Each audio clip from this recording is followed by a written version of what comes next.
made by the Dyson company. It blasts and it sends out a blast of air, which sort of pushes all the moisture off your hands, and you only need to do that, and then wow, they're dry. Yeah, That's what you in theory, yeah. In theory, you do a 10-second, but it's probably the best one there is. Because sometimes the ones you have to push on, sometimes it's just like, It's pathetic, isn't yeah, and you don't really get dry hands, so I just end up not drying them. It's paper towels. I'll probably do paper towels. Okay. I watched a terrifying TikTok where someone put a petri dish into all the different ones, like Hand dryers, yeah. and then simulated just sort of, when you just shake your hands and then they'd go dry there, and then sort of let it grow. Oh, it was disgusting. Wait. Run the experiment by us again. So, he took these little petri dishes. A petri dish is... It's like a little sort of glass dish, and inside it's got this sort of jelly in it, which encourages bacteria to grow, like traps microscopic bacteria, and then it can grow. You can observe it and test it and all the rest. Country microscope. So he took these little dishes and he took them to various different hand dryers, like in a shop, in a cafe, in a, different sort of places, and there was different types of hand dryers. And then he did a sort of control, and then just one where he sort of, just waved it around like he was. He waved it around in the air? Just in the air. Just in the air, like just that. like in the bathroom, but just like waving it around as if you were doing like this, as if you were shaking your hands, not using a hand dryer. Right. Okay. So just sort of like. So what was the best then? Using a hand dryer? And then he compared the different petri dishes to see what the bacterial growth was like. And can you tell us the results? Well, all of the hand dryers, there's quite a lot of growth. So there's more growth from the hand dryer petri dishes than just from shaking your hands in the air. Which is handy because most times there's not a hand dryer anyway. So that's not a surprise really, because of course the hand dryer is going to pick up some bacteria because you touch it after you've, whatever, you just touch it, but when you, no, so interesting. Do you ever, how do you deal with that touching things in public spaces like the door of the toilet or whatever, when you don't want to touch, you don't care, you just touch it? Yeah, I'm pretty... I can't be bothered with that. I've got a friend who's always getting a little piece of paper and it's a door handle, love. Just come on. Yeah. Just wash your hands. Don't just put your hands in it. Like, your hands are dirty all the time. Like, people think door handles and toilets are more dirty. They're not. The metro's dirty, your phone's dirty, spaces are dirty. Wash your hands. I'm not going in time for all that. And even wash your hands, I'm kind of the same, and I think those little experiments that you see on TikTok or videos, where they get the blue light and they put the light over the thing and you see all the, it's like, everything's dirty, but most of that isn't harmful bacteria, it's not gonna, and your immune system is made on purpose so that you don't feel the effects of that. But I think some people watching those videos become really paranoid and they're like, oh, I want to make sure, and before the pandemic, I used to fly a lot to the US with my old job, and I would Is that your old job? Where was it that you worked? Did I mention that I worked at Apple? Yeah. Just in case you hadn't said that for the last 30 minutes. And I would be really surprised at the amount of people using hand sanitizer. They all had their little bottle pre-pandemic, way before the pandemic. Yeah, their little bottle, and everyone would be hand sanitizing everything. Or there must have been a campaign on US TV or something that made everyone we need to use this hand sanitizer. Hand sanitizer companies pushed a big advertising campaign where probably in American TV it's kind of is this public information about health, or is this just a commercial for a company? Yeah. And it's sort of both, isn't it? Yeah, and so that would be really surprising for me, because obviously I wash my hands, but apart from that I don't ever use hand sanitizer, and then there was a whole counter thing about that where it strips the natural oils and things of your skin. Anyway, I'm on the same side as you. I'm not, most of the stuff I'm not really bothered. It only really affects me if there'll be certain times, and I don't have an example where I do something with my hand, I'm like, oh god, I really need to wash my hands now, but in the metro, I'll hold the bars, no problems, I won't open the door with my elbow. I do a bit of that sometimes, depends how I feel. If it's a particularly greasy metro car, then I'll be nah, I think I'll just elbow this one. Isn't there a thing also that if you over-sanitize, if you overuse those hand sanitizers, that can actually lead to more aggressive forms developing. Isn't that right? Because if you kill 99.9% of the bacteria, there's still 0.1% who's like, I survived. And then that 0.01% bacteria who survived that sanitization process multiplies. So then you've just got 100% hardcore bacteria. No one lives in a sanitized environment. Like I think it's just psychological. Like you're fooling yourself that you're sanitizing in any real sense of the word.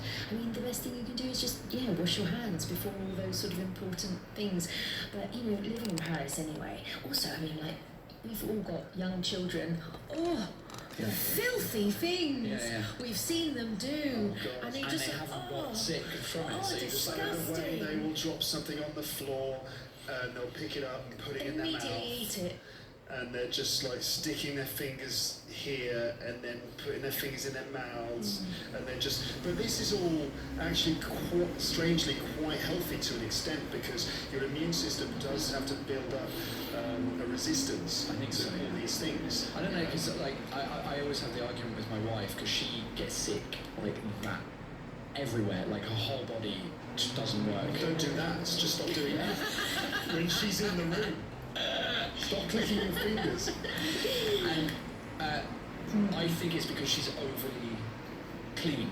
As soon as she's super clean all the time, and when she sees Louise doing things that aren't, that she wouldn't accept as for her as an adult, I'm like, well, maybe leave her. Like maybe her immune system will be better than yours, because you're always sick all the time, always, and I'm just like, well, maybe let her, do stuff. I mean, she does disgusting stuff like all kids do, but sometimes it's just like, well, whatever, it's not a big deal. Isn't this related to the microbiome? Do you know about this, Amber? No.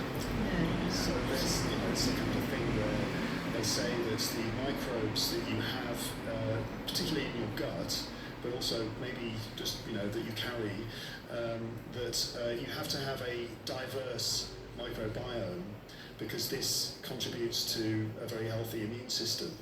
Yeah. And so this is why, for example, we need to eat, food that contains good bacteria. We drink kombucha at lunchtime. That's full of this good active bacteria. And certain types of yogurt, Yakult, those little Japanese yogurts that you can get in the supermarket. They taste kind of disgusting, but apparently they're very good for you because they fill your gut with good bacteria. And so there's good and bad bacteria, and it's important to not only get rid of the bad bacteria, but also keep the good bacteria. So when we over sanitize, we also get rid of a lot of the good bacteria too, which can I guess lead us to having a slightly weaker immune system. I don't know. This is not a science podcast where non-scientists talk about scientific issues with absolutely no idea or vocabulary. No authority at all on the subject. This is like the Joe Rogan experience, but with a certain level of responsibility, where we say, we don't know what we're talking about, okay? We have no idea. Yeah. Okay, all right. Good. So, you know what? I did actually have a plan for this. But because I asked you how are you at the beginning, like last time I said I'm not going to ask how you are, because this all started from a stupid joke. Then we're going to end up talking about going to the toilet for 45 minutes. This all started from a stupid joke where I was like, oh, hey listeners, I won't try and make too many visual jokes, and then I went to unbutton my trousers, and then here we are 5 minutes later we're talking about microbiomes. This is guys, this is real English, isn't it though? This is real English as it happens, because in normal conversations, one thing leads on to another topic, and then you end up going down this tangent. It's rare that you just sit and talk about one single thing the entire time, unless you're in a business meeting, and And even then, it's hard to maintain stick to the agenda. Exactly. In my old job. Where was that? The business meetings we used to have that digressed. Yes. Anyway, what was your plan? So my plan was to do you remember what we did last time? I mean, I don't think I don't think we can start it now, because I was hoping maybe we can do a bit. two. Okay, we'll do a bit. We'll do a bit. Go on, let's do a few. All right. Okay. Do you remember what it was last time? Yeah. What was it? Those prepositions. Yeah, I don't know what they are. I can't remember. I mean, I probably made it sound a lot more complicated than it was. So yeah, Paul is looking at the back, Stickers on the back of my phone on the phone cases covered in little stickers that my daughter stuck all over my phone. Did she? Yeah, it wasn't me. It wasn't me. Oh, I like the donkey. I stick that on my phone. Oh, look at the Having kids is a great excuse to just do that on your own and be like, oh, it was my kids. Yeah. It was like, oh, quite like those little, my daughter's gone to bed then. Oh, I think I'll do a little design on the back of my phone with some little big orange hearts. She did it, honestly. Adjective plus prepositions. So, do you remember that? Yes. So, alright, so basically, I'm not going to go into all the details, the meta language for it. So, I'll say a word. People have already stopped listening now. Skeletons, We're not talking about toilets. Yeah. We'll be like, alright, see you later, next episode. I'll say a word, they're all adjectives. I want you to tell me what word probably comes after it, and that will be a preposition. Right? So, then I'll ask you a little discussion question. Wait, no, wait for it. You're waiting breath. Okay, so eligible for well done. Are you eligible for, this is a stupid question because, are you eligible for citizenship in France? Are you eligible for French citizenship? How about any other countries? So I think I know the answer. You both said that you're already French. I think you're already French, aren't you? You're not French. I'm not French. He's Irish. I'm eligible. Are you eligible for French citizenship? I presume so, yeah. Yeah. What do you know what the criteria I think you have to have lived here for 5 years. married to a French person? Well, you don't have to be. If you're unmarried, then you just have to be here for 5 years. And Speak French. And proves that you've been living here with tax, whatever, blah blah blah. And I think if you're married, it's 3 years maybe or 2. I think it's a little bit less, but you still need to have lived here for a bit. But Amber, you are fully French now. You speak the language of love. Yes. Luke, are you French? Are you French? You're eligible though. I'm eligible. You should. I just can't complete the Wait, application form. how It's are too you here then still? I've got a carte de séjour. And is that just a 10 year, renewable? 10 year, I've got a 10 year. Did you get that before residency Brexit? permit. I got one before Brexit. This is fascinating stuff, listeners. If you thought that talking about the toilet was not your cup of tea, then the administrative process of applying for French citizenship is that's more your thing, is it? I hope so. Before Brexit, I applied for a carte de séjour, which is basically a kind of a residency permit. But then after Brexit, I had to reapply for the same card, but they've renamed it. The Article 50 carte de séjour, which is basically just another carte de séjour, but it's post-Brexit. So you got that post-Brexit, Yes. and they said yes. So I got the original one pre-Brexit, and then I had to update it post-Brexit. Okay, but the ending date is the same as the original. I don't know. I don't know. Yeah, Whatever. date's not good, but I've got a residency permit. Okay, so you got that even with Brexit happening. I got it pre-Brexit. No, I know, but they updated it. okay. So yeah. So what happens in 9 years or whenever the date is up? No, I think some guys in like a SWAT team will come round to my apartment, and they'll arrest me, kidnap me, and. So you've got 9 years to figure out how to fill out a French form. Yeah. I think you. Well, it's cutting it tight, but. I'm not proud of myself. My inability to do French ad. It's very difficult. Anyway, see, I knew that was a bad question to answer. I should have just got rid of that one. But anyway, eligible for, right? The eligibility criteria. English. Yes. Next one, enthusiastic. Enthusiastic about. Be enthusiastic for? No. Enthusiastic about. Eager.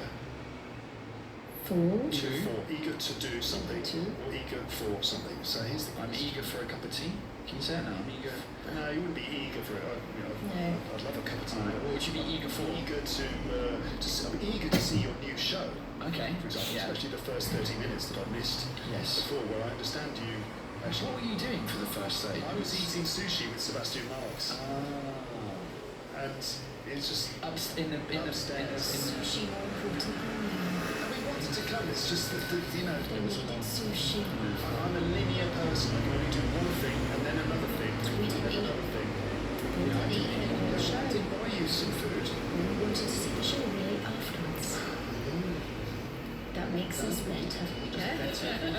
You're just better than me, aren't you? Well done. Clap, clap, clap. And so what would you be eager for?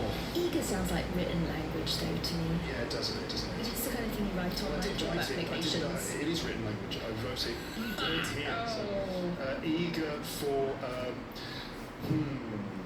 Eager for. Shall I Google it? And then I have to lean over. Well, because you said for, and he said yes. I'm trying to think of Eager a for phrase. something. Eager for a. I'm eager for an opportunity to pitch my new Right, business okay. idea to the Dragons in Dragon's Den. Okay. Dragon's Den is a TV show about business investors. They're not actually dragons; they're business people. I did 2 episodes about it. You can Oh, go okay. back and listen to Did that, you, listeners. Recently? No, ages ago. Oh. Right.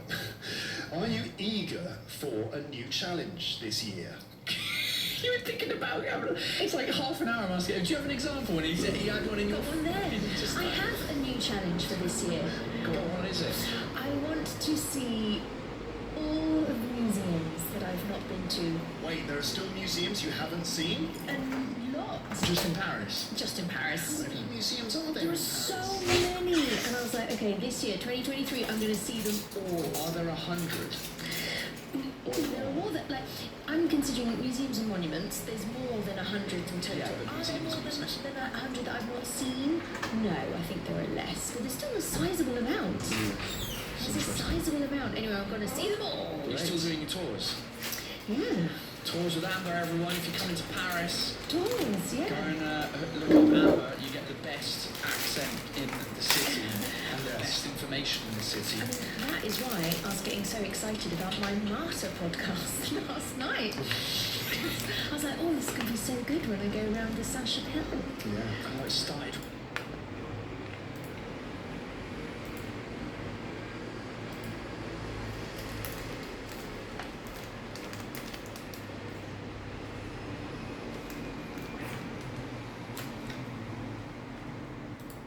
So a few months back, I was browsing the PlayStation Store for any new games I found interesting to play, and I stumbled across a wonderful section titled the PS Plus Collection, filled with free games you could just download at your own desire.